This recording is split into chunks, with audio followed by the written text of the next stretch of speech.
विधानसभा मतदारसंघात पनवेलचे आमदार प्रशांत शेठ ठाकूर यांच्या उपस्थितीत भारतीय जनता पार्टीत कार्यकर्त्यांचा प्रवेश कार्यक्रम झाला। यावेळी आमदार ठाकूर यांनी पंतप्रधान नरेंद्र मोदींच्या कार्यप्रणालीवर विश्वास ठेवून संपूर्ण देश भाजपमय होत आहे। आज ज्यांनी प्रवेश केला आहे त्यांचा अपेक्षाभंग होणार नाही असे ते म्हणाले।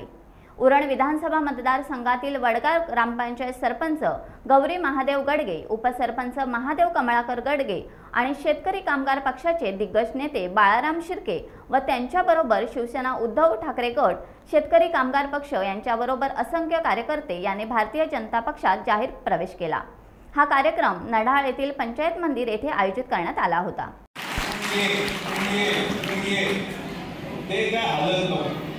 पण हळूहळू बर्फ वितळला आणि त्यांनी आज भारतीय जनता पक्षामध्ये प्रवेश केला।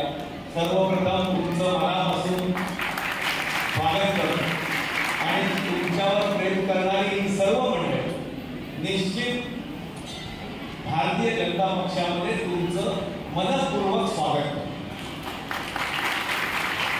मित्रांनो, तुम्ही आज देशाच्या राजकारणात जगातील सर्वात मोठ्या पक्षामध्ये प्रवेश केला। भारतीय जनता पक्षाची सदस्य संख्या 14 कोटी आहे। मग नरेंद्र मोदींसारखं दिल्लीतलं नेतृत्व असेल किंवा देवेंद्र फडणवीसांसारखं महाराष्ट्राचं नेतृत्व असेल, या सगळ्यांचं परिपाक म्हणजे भारतीय जनता पक्षाचं विकासाचं राजकारण। आणि हे विकासाचं राजकारण गडगेजी, आपण सरपंच आपण आपल्याला काय इच्छा आहे आपल्या परिसराचा विकास। मी सरपंच आहे तर माझ्या परिसरामध्ये जे जे समाजाकरता उत्तम उदात्त उन्नत करता येईल ते करण्याची इच्छा आहे आणि ती करण्याकरता तुम्ही भारतीय जनता पक्षामध्ये आला। तुम्ही कुठलीही अट न टाकता भारतीय जनता पक्षामध्ये आला। तुमचं मन हेच आहे की मला साहेब विकासाला निधी द्या आणि तुम्हाला मी आज या देवळामध्ये शब्द देतो की निधी तर आपण लय आणलाय आणि लय आणणार आहोत। कुठल्याही निधीचे कमी तुम्हाला आयुष्यात पडून देणार नाही। आम्ही या उपस्थित 20% जुने कार्यकर्ते आहेत, बाकी 80% मला मत दिलेलं नाही। पुढच्या वेळेला देतील ही अपेक्षा आणि त्यांचं स्वागत करतो। कृष्णा शेट्टी खरं बोलतोय 100% त्याच्यामुळे आपल्याला आपल्या विभागाचा विकास हेच महत्त्वाचं आणि तुमच्यावर तुमच्या भागातला आदिवासी हा पूर्ण विश्वास ठेवतो आणि विधानसभेमध्ये एकही आदिवासी पुण्याच्या घरात राहणार नाही हे सांगणारा मी एकदा उमेदवार होतो, याचा मला अभिमान आहे। आणि आत्ताच अशोक विखे साहेब येऊन गेले आदिवासी मंत्री, जी पुण्याची घरं असतील त्या घरांना आपल्याला त्या सर्वांना आदिवासींना घरं देणे ही तुमची आणि आपली प्राथमिकता आहे। आणि मी दरवेळेला सांगतो की त्या समाजाला मुख्य प्रवाहात आणण्याची जबाबदारी, तो जर समाज आपल्यावर विश्वास टाकतोय तर त्याला सोबत घेऊन जाण्याची जबाबदारी ही आपली सर्वांची आहे, त्या व्यासपीठाची। आणि 21व्या शतकामध्ये रस्ता नाही, लाईट नाही, पाणी नाही, हे सर्व हे आता नाही चालणार मित्र। मी जर 21व्या शतकातला विकसनशील भारताचं स्वप्न ठेवून चालत असेल, विकसनशील भारताचं स्वप्न ठेवून चालत असेल आणि माझ्या आदिवासी समाजाला आजपर्यंत तुमच्या इथे वरची वाडी आहे, तिथे रस्ता नाही, तिथे डीपी नव्हती लाईट, मला पूर्ण माहिती।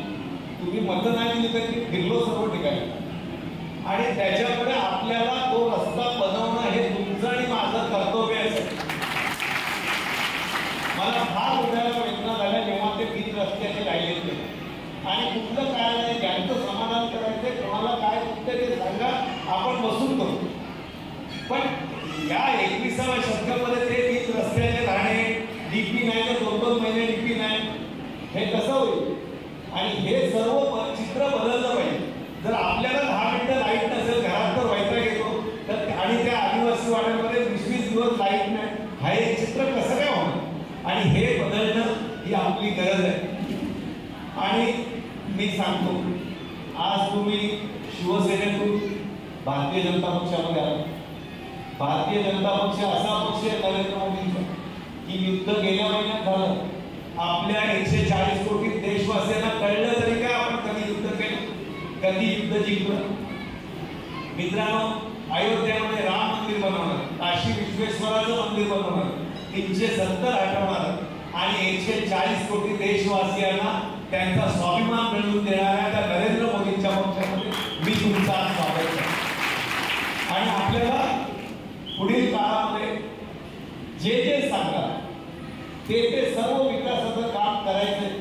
तुमचा एक कुटुंब प्रमुख म्हणून, सहकारी म्हणून मी या व्यासपीठावरून शब्द देतो, तुम्ही ज्या विश्वासाने आले त्या विश्वासाला कधीही तडा जाणार नाही, हा शब्द मी तुम्हाला या ठिकाणी देतो. कारण मित्रांनो, आजपर्यंत 4 वेळा नगरसेवक, 2दा आमदार या विश्वासाने जोडलेल्या लोकांच्या, मित्रांच्या भरोश्यावर, सहकार्यांच्या भरोश्यावर मी आजपर्यंत इथे आहे. आणि जे होतंय ते होईल, जे नाही होत ते स्पष्ट सांगणं हे होणार नाही, त्याच्यामध्ये आपल्याला कधी कमीपणा वाटत नाही. कारण अपेक्षा भंगाचं दुःख हे फार मोठं असतं. अपेक्षा भंगाचं दुःख सहकार्यांना देऊ नये. हे काम होणार आहे, हे काम होईल, हे कसं होईल, काय होईल याच्याकरता आपण प्रयत्नशील असलो. त्यामुळे पुन्हा मी आज ताप असल्यामुळे जरा कमी बोलतो आणि तुमच्या सर्वांचं या ठिकाणी स्वागत करतो. धन्यवाद. जय हिंद, जय महाराष्ट्र. टाइम्स डिजिटलला लाईक करा, शेअर करा, सबस्क्राईब करा आणि बेल आयकॉन दाबायला विसरू नका. Times digital.